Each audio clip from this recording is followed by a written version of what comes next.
سلطان محمود غزنوی اور ان کے وفادار غلام ایاز کے بارے میں ایک نہایت مشہور حکایت بیان کی جاتی ہے جسے موتی بکھیرنے کا واقعہ کہا جاتا ہے۔ یہ واقعہ صدیوں سے فارسی اور اردو ادب میں وفاداری، اخلاص اور دنیا کی بے ثباتی کی مثال کے طور پر بیان ہوتا آیا ہے۔ روایت کے مطابق ایک دن سلطان محمود غزنوی اپنے امراء، وزراء، سپہ سالاروں اور درباریوں کے ساتھ شکار کرنے کے لیے روانہ ہوئے۔ شاہی قافلہ بڑی شان و شوکت سے آگے بڑھ رہا تھا۔ گھوڑوں کی ٹاپوں سے زمین گونج رہی تھی۔ محافظ چاروں طرف مستعد کھڑے تھے اور درباری سلطان کے ارد گرد ادب و احترام سے چل رہے تھے۔ ہر شخص کی خواہش تھی کہ کسی نہ کسی طرح سلطان کی نظر کرم اس پر پڑ جائے۔ سلطان محمود نے اپنے ساتھ ایک نہایت قیمتی صندوق بھی رکھوایا تھا جس میں نایاب اور قیمتی موتی بھرے ہوئے تھے۔ یہ موتی اس قدر بیش قیمت تھے کہ ان میں سے ایک ایک موتی کی قیمت کئی آدمیوں کی پوری زندگی کی کمائی سے بھی زیادہ تھی۔ کسی کو معلوم نہ تھا کہ سلطان ان موتیوں کا کیا کرنے والا ہے۔ راستے میں ایک کھلے میدان سے گزرتے ہوئے سلطان نے اچانک اپنے خادم کو حکم دیا کہ صندوق کھول دیا جائے۔ جب صندوق کھولا گیا تو اس میں سفید چمکتے ہوئے اور بے حد قیمتی موتی دیکھ کر تمام درباری حیران رہ گئے۔ سورج کی روشنی ان موتیوں پر پڑ رہی تھی اور وہ یوں چمک رہے تھے جیسے زمین پر بے شمار ستارے بکھر گئے ہوں۔ اسی لمحے سلطان نے بغیر کچھ کہے صندوق کو الٹ دینے کا حکم دیا۔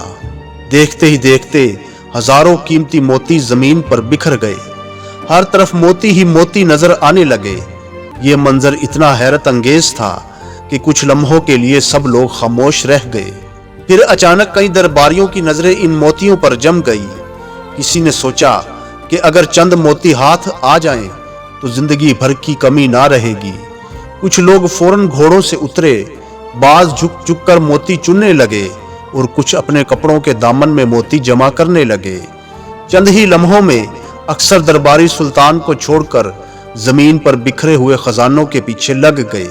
اس تمام ہنگامے میں صرف ایک شخص ایسا تھا جس نے نہ گھوڑا روکا، نہ زمین کی طرف دیکھا اور نہ ہی ایک موتی اٹھانے کی کوشش کی۔ وہ شخص ایاز تھا۔ وہ اسی طرح ادب کے ساتھ سلطان کے گھوڑے کے قریب چلتا رہا جیسے اس کے لیے دنیا کی کوئی دولت اہم ہی نہ ہو۔ اس کی تمام توجہ صرف اپنے آقا کی خدمت اور صحبت پر مرکوز تھی۔ سلطان نے کچھ دور جا کر اپنے گھوڑے کو روکا اور پیچھے مڑ کر دیکھا۔ اکثر درباری ابھی تک موتی جمع کرنے میں مصروف تھے جبکہ ایاز خاموشی سے ان کے ساتھ کھڑا تھا۔ سلطان نے مسکرا کر پوچھا، ایاز، کیا تم نے ایک بھی موتی نہیں اٹھایا؟ ایاز نے نہایت ادب سے سر جھکا کر عرض کیا، حضور، میرے لیے موتیوں سے زیادہ قیمتی چیز آپ کی رفاقت ہے۔ اگر میں بھی موتی چننے لگتا تو آپ کی خدمت سے محروم ہو جاتا۔ میں نے سوچا کہ جو شخص سلطان کے ساتھ ہے اسے موتیوں کی ضرورت ہی کیا ہے۔ یہ جواب سن کر سلطان محمود غزنوی نہایت خوش ہوئے۔ روایت میں آتا ہے کہ انہوں نے فرمایا، درباریوں نے موتیوں کو اختیار کیا لیکن ایاز نے سلطان کو اختیار کیا۔ جس نے سلطان کو پا لیا اس نے سب کچھ پا لیا۔ اس حکایت کا اصل مقصد یہ بتانا ہے کہ انسان کا کردار اس وقت کو ظاہر کرتا ہے جب اس کے سامنے دنیاوی فائدہ اور اپنے فرض کے درمیان انتخاب آ جائے۔ اکثر لوگ وقتی فائدے کے لیے اپنے اصول، ذمہ داری یا تعلقات کو پسے پشت ڈال دیتے ہیں جبکہ مخلص انسان اپنی وفاداری کو دولت پر ترجیح دیتے ہیں۔ صوفیاء کرام نے اس حکایت کو ایک روحانی مثال کے طور پر بیان کیا ہے۔ ان کے نزدیک بکھرے ہوئے موتی دنیا کی دولت، شہرت، اقتدار اور خواہشات کی علامت ہیں جبکہ سلطان اپنے محبوب حقیقی یا اعلیٰ مقصد کی علامت ہے۔ ان کے مطابق جو شخص دنیا کی چمک دمک میں کھو جاتا ہے وہ اپنے اصل مقصد سے دور ہو جاتا ہے، لیکن جو اپنے مقصد، اپنے اصول اور اپنے رب کی رضا کو مقدم رکھتا ہے وہی حقیقی کامیابی حاصل کرتا ہے۔ یہی وجہ ہے کہ سلطان محمود اور ایاز کی یہ حکایت اردو، فارسی اور صوفیانہ ادب میں وفاداری، اخلاق، قناعت اور دنیا کی بے ثباتی کی ایک یادگار مثال کے طور پر نسل در نسل نقل کی جاتی رہی ہے۔